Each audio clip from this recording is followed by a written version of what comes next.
Started from the bottom, now we here. That sounds like the journey of black people in this country. What up, y'all? It's your boy R to the A to the S. Yes. Rise here, pursue what calls a bar. And today we're going to do a little final installment. This is part 3 of my discussion on race. Check out my other 2 parts. I dropped a little video last week on black pastors and abortion. First week talked about multi-ethnicity. Now we want to talk about race conversation. How do we begin to discuss racial conversations with our brothers and sisters of another ethnicity? I want to start out with a quick story I heard on the radio. This is a Christian radio station. You know I'm holy, so I have to listen to Christian radio. But anyway, listen to this Christian radio station, and I believe it was Focus on the Family. Don't quote me on that. But it was a woman last Thursday. She was talking about her husband and the different problems that they had when it came to communication. So, make a long story short, this woman was courting this man. And the man loved to jog. He liked to exercise. So she thought in her mind, this is the Rise version, she thought in her mind, well, in order to get this man, I need to pretend that I like to jog too, even though she hated jogging. So she started jogging with the man. I guess that worked because they got married. And since they got married, she said, hey, I don't want to be jogging. So she quit jogging with her husband. But the husband, I guess he didn't get that she tricked him. He kept asking his wife, like, hey, baby, again, this is the Rise version, you want to go out jogging? And she was like, oh, no, I don't want to go jogging. You know what I'm saying? A couple of weeks later, hey, baby, you want to go jogging? Oh, no. And so he kept on asking. And this began to build bitterness in this woman. Why? Because her interpretation of him asking her, did she want a job? In her mind, he was basically saying, baby, you're fat. Baby, you're beyond big boned. You need to go jogging. That's how she interpreted it. And so this began to build up bitterness and anger, and eventually it came out. And the husband like, I was just asking you, did you want to jog? I wasn't thinking all those thoughts. And so what you see in that example is that people can look at the same thing and have different interpretations of what those things mean. Or people come from different backgrounds, different experience, interpret things totally different. I'm not married, but some of y'all that are married, I'm sure y'all would attest to that. That your wife might view things a little bit differently than you do. And I'm sure vice versa.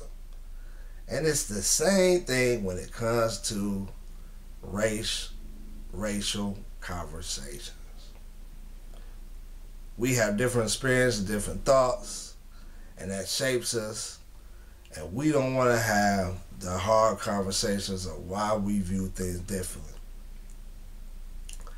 And I look at a couple of things. Number one, I think, how do we begin to, what is the bottom? How do we start from the bottom on this?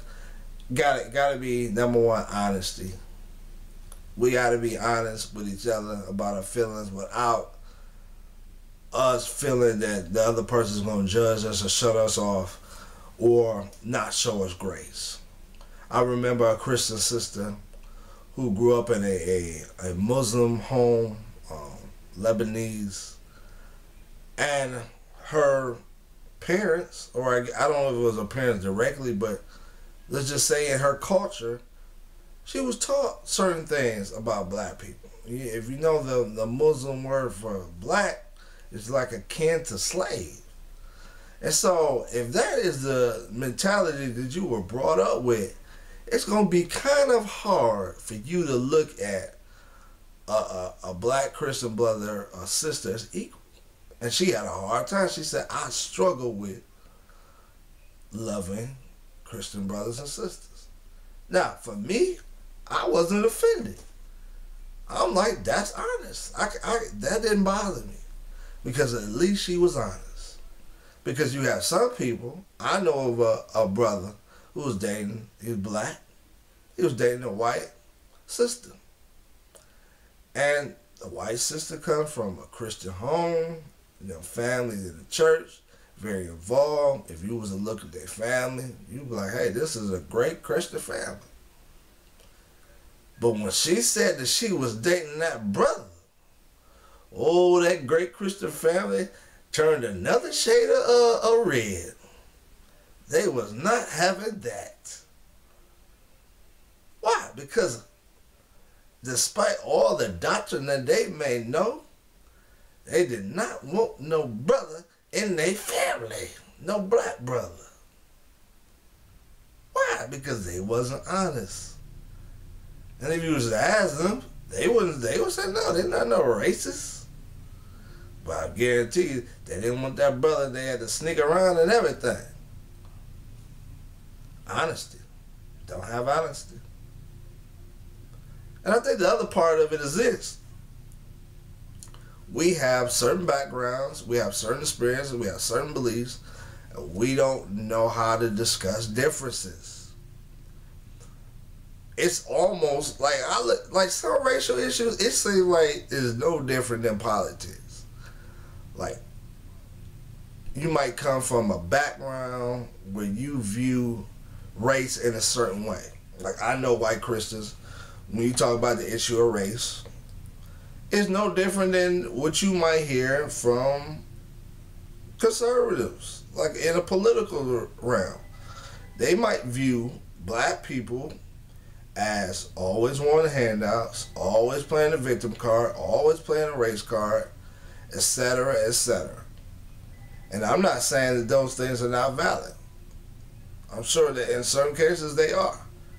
But if this is how I view you, as somebody who always playing a victim card, always playing a race card, I'm not going to want to have no conversation about no race with you. Because your thinking is so messed up, your view of race is so messed up, I don't want to talk with you. And you can go the same thing with some black Christians. They view white people as racist. They're influences by these conservatives or whatever, fundamentalists. Why do I want to have a conversation with you? And you were brought up to be racist. And you might not even realize that you are racist.